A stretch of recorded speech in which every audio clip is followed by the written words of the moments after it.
Profitant de son séjour à l'Issala, Monseigneur Donancé Cholet, en sa qualité de coordonnateur national des projets sociaux et économiques à impact visible, financés par les gouvernements congolais au profit des 48 diocèses, a visité les réalisations du diocèse de l'Issala pour la première et la deuxième tranche et travail des titans réalisés par les diocèses. Ça renforce la fierté que j'ai pour notre Église catholique. Je suis venu bien sûr principalement pour animer la session retraite des prêtres, mais comme coordonnateur de projets de suivi de projets impact visible, j'étais aussi curieux de savoir ce qui s'est réalisé. Et là, je suis franchement impressionné. J'ai du mal à croire qu'avec l'argent reçu, on ait réalisé les travaux à ce niveau. Étant donné qu'on est à l'intérieur, tout est importé de Kinshasa. Je sais que la main-d'œuvre est un peu moins chère ici qu'à Kinshasa, mais quand cela n'en tienne, c'est vraiment impressionnant. J'ai été, comme vous l'avez dit, à la salle polyvalente, où se retrouve tout le monde. C'est pas seulement l'Église qui organise les activités là, même le gouvernorat provincial, même la société, c'est quelque chose qui manquait cruellement dans une agglomération comme celle de l'Issala. Ici, ce n'est pas pour la famille de l'évêque, mais ce sont des maisons à vocation sociale qui vont aussi rapporter quelque chose pour renforcer le diocèse dans toutes les œuvres sociales qu'il va faire. Ça, c'est vraiment voir loin. Donc, c'est donner des moyens de façon continuelle pour continuer à servir la population et non bouffer, investir à une activité et puis après on manque l'argent pour pouvoir faire autre chose pour l'intérêt de la population. J'ai vraiment apprécié le choix.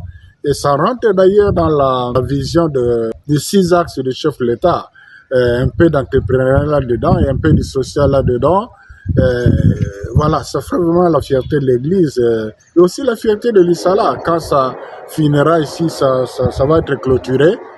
Je crois qu'il n'y aura pas une meilleure structure pour les familles qui seraient de passage ici qu'ici.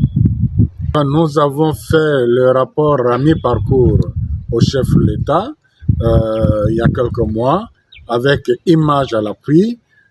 Il était très impressionné, très satisfait du travail qui a été fait. Il a instruit son DIRCAB de faire le suivi de ce qui reste encore à donner pour que les beaux projets qui contribuent au développement du pays, qui contribuent au développement social du pays puissent aller de l'avant. Et je suis en permanence en contact avec le DIRCAB du chef de l'État qui lui aussi suit de très près. Évidemment, ils ont beaucoup de choses à faire au même moment, mais il n'est pas distrait par rapport à ces projets. Je suis vraiment optimiste qu'à très bientôt, la 3e tranche sera... Autrement, ça sera du gâchis, parce qu'il y a beaucoup de chantiers inachevés.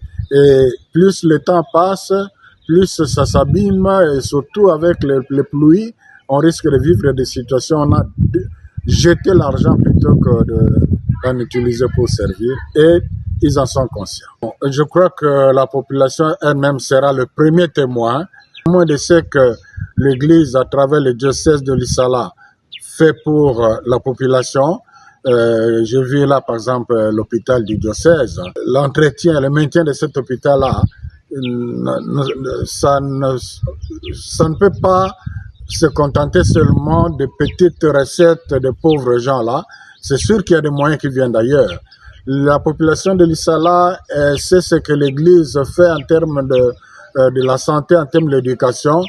Le diocèse de l'Issala, la population ne peut être qu'heureuse que le diocèse se donne des moyens pour pouvoir l'aider davantage.